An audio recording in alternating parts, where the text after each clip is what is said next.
Assalamualaikum warahmatullahi wabarakatuh. My name is Mira Azhar binti Yusri. I will present about the background of the Federal Land Development Authority. This is FELDA. Rural development involve effort that are economic and social in nature, intended to encourage concept of retention, growth, expansion in area outside city, including improving quality of life for rural residents through such activity. In Malaysia, rural development has been done according to change in accordance with the development of time. Therefore, the agency responsible for realizing the program to develop rural area do their job as best as possible. For example, the Land Development Authority, FELDA. FELDA is a Malaysian government agency that was established to manage rural poor resettlement into newly developed area and to organize smallholder form growing cash crop. It was established on July 1, 1956 under the Land Creation Ordinance of 1956 for land development and resettlement with the aim of eradicating poverty through the cultivation of oil palm and rubber. The federal role is to carry out land construction and agriculture projects as well as industrial and commercial social economic projects. Government has entrusted FELDA with its own financial and legislative body, which can produce its own income to fund various business growth. As a result, the government has no provisions to the program since 1994. Today, FELDA continued to be important by offering the appropriate and modern planning facilities, ensuring that the next generation of explorers who are trained to improve the socio-economic standard of life will create a range of economic activity and bridge the divide between urban and small town area. Greetings to the lecturer. My name is Ibisrola Beseli and I will be presenting the contribution of FELDA. The first contribution of FELDA is in education. One of FELDA contribution is that FELDA established Sekolah Amanah for settler children in 2017. FELDA collaborate with Khazanah Nasional Berhad to establish the Sekolah Amanah for children of settlers nationwide. FELDA former chairman Tan Sri Syarif Abdul Samad state that the establishment of Sekolah Amanah is part of FELDA effort to strengthen education in rural areas. He had held discussion with Khazanah for them to establish Sekolah Amanah under Amin Foundation, whereby primary and secondary schools will be built in FELDA schemes. Next, the other contribution of FELDA is the implementation of Smart Classroom system by FELDA in 2021. Even though it was delayed due to the implementation of Movement Control Order (MCO), the current chairman of FELDA, Datuk Sri Idris Yusof, stated that the work of installing smart learning and teaching equipment in all the schools involved was going smoothly. He said FELDA has allocated 2.98 million ringgit to build smart classroom, which includes special classes equipped with computers, smart television and air conditioning system.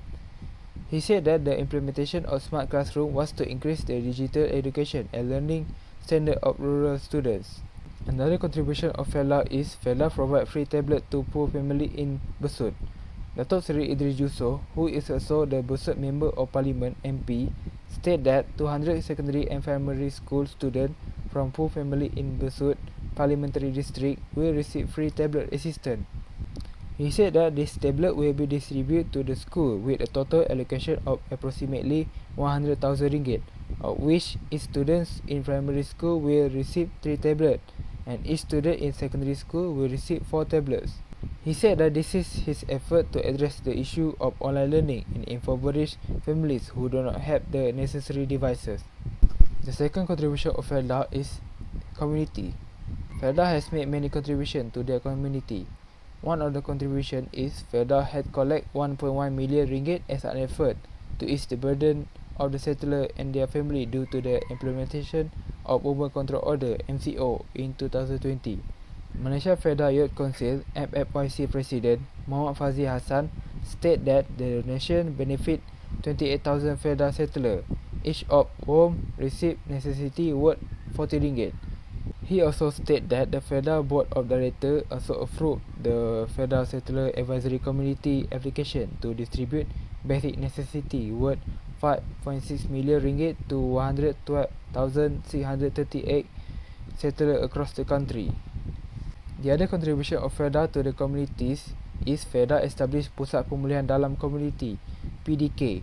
PDK is a FELDA approach in monitoring the disabled to acquire skill in rehabilitation and development programs for the disabled (OKU). The program at PDK is focused on the disabled who need rehabilitation and basic training in terms of movement, speech, special education, and skills in activity of daily living. PDK is implemented with the cooperation of the Jabatan Kebajikan Mesyuarat (JKM) and the involvement of families and the local communities of FELDA in providing assistance in providing appropriate buildings and equipment.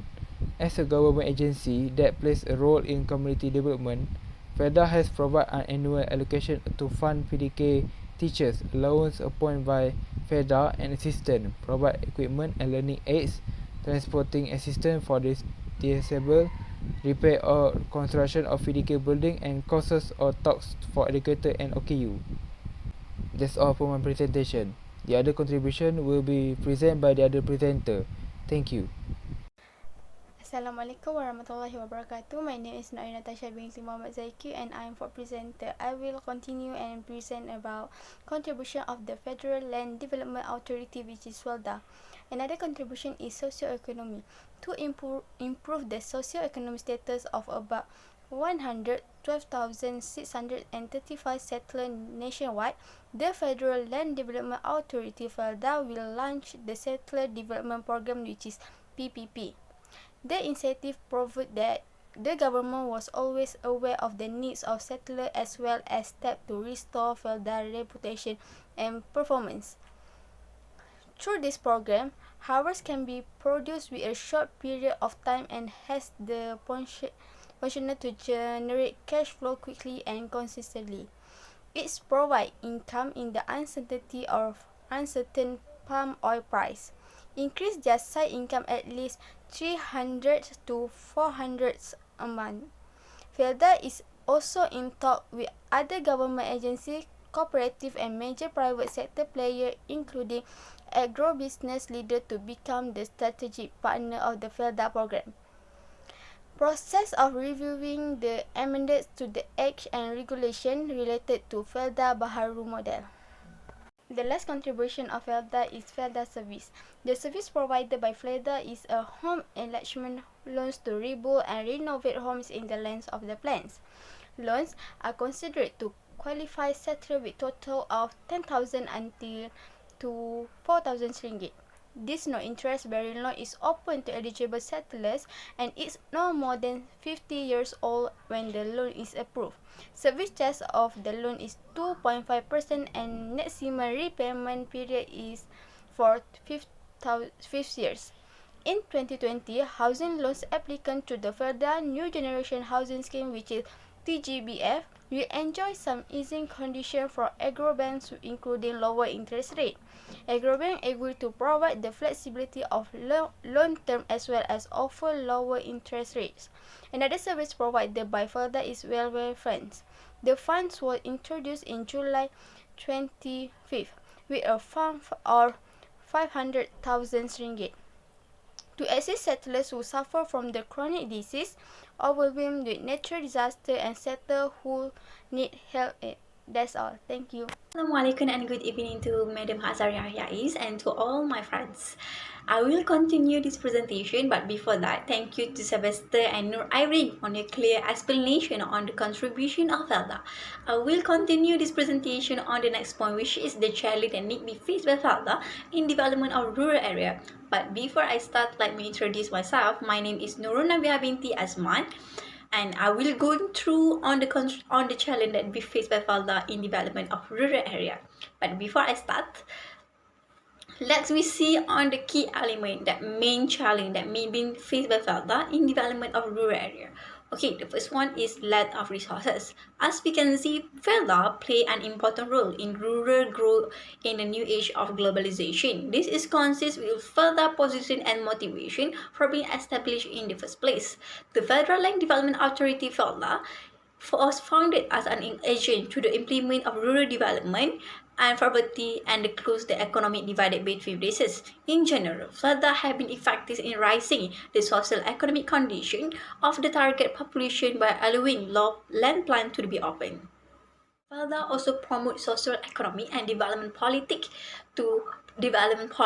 to ensure the well-being of the shelter and population are growing income resource and improving to the human resources of the next generation of FELDA.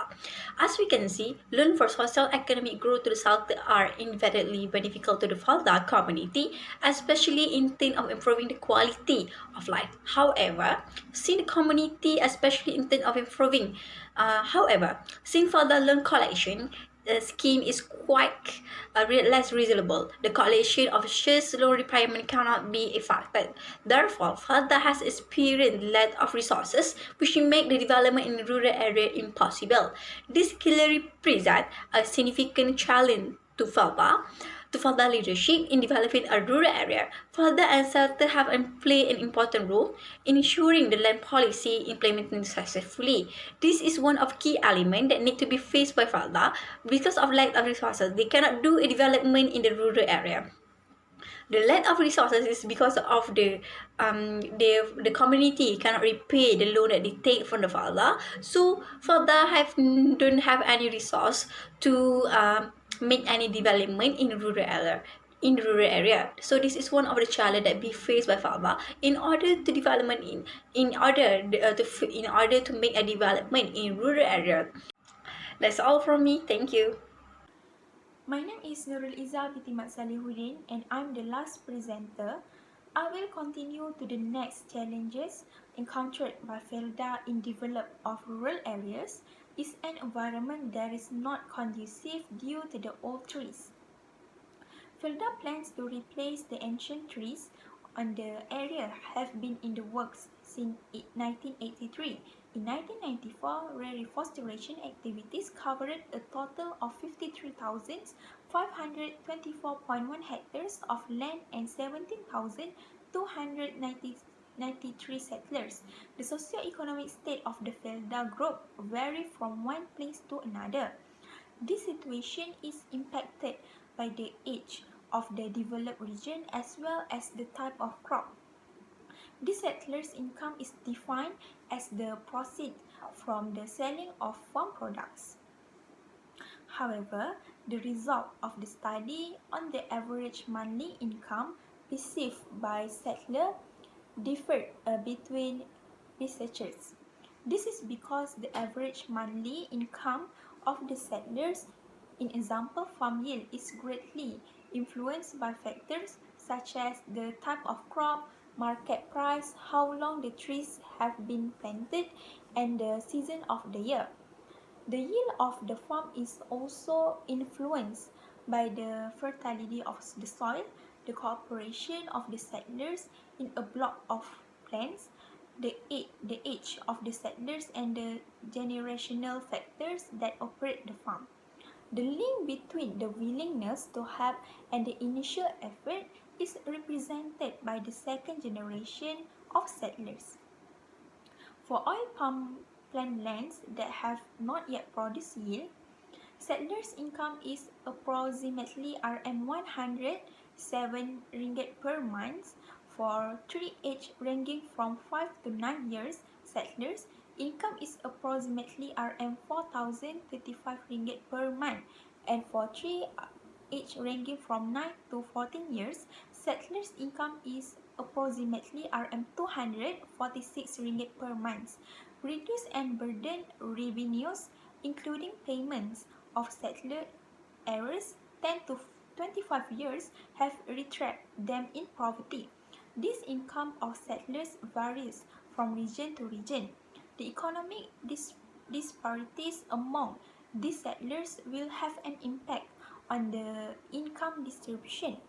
The majority of FELDA settlers are Malays who are uneducated and landed with an average monthly income of less than RM50 before joining the FELDA. Although most studies have found that the settlers have come out of poverty, but in real life, the problem of poverty in the planned land still occur, especially after the trees are cut down to be planted a second time until the trees can produce fruit. Lastly, conclusion. FELDA has created a unique rural development model by mixing state-controlled agriculture with liberal economic modes. Its cost in terms of land and capital resources may make it impossible to replicate in other tropical areas for the same reason that it cannot be extended indefinitely in Malaysia. Nonetheless, it has grown to such proportion that politicians alike continue to ensure that it is a viable solution to both urban growth and rural deflation. As a result, the FELDA scheme has shown that since the government is the statutory custodian of land in virtually every country in the modern era, the goodwill or political will to promote pro-poor land governance reforms must be infused into the long-term national development planning agenda. Once sufficient data has been collected, it should be possible to precisely characterize the characteristics of FELDA societies, including their institutional relationship with traditional Malay peasants and more generally with the rest of Malaysian society as well as with the state and its members. So far, they seem to be confident of economic prosperity and current conditions for regional convergence are already in place. Further research should be conducted to determine their chances of achieving internal dynamism both politically and sociologically. Finally, we conclude that more detailed research on FELDA settler entrepreneurs is required to expand the reach of the current finding. More studies could be conducted to investigate new aspects of management experience, socio-economic and motivational factors that could contribute to the advancement of the new theory that could improve the chances of success for FELDA settlers. That's all from me and our group. Thank you.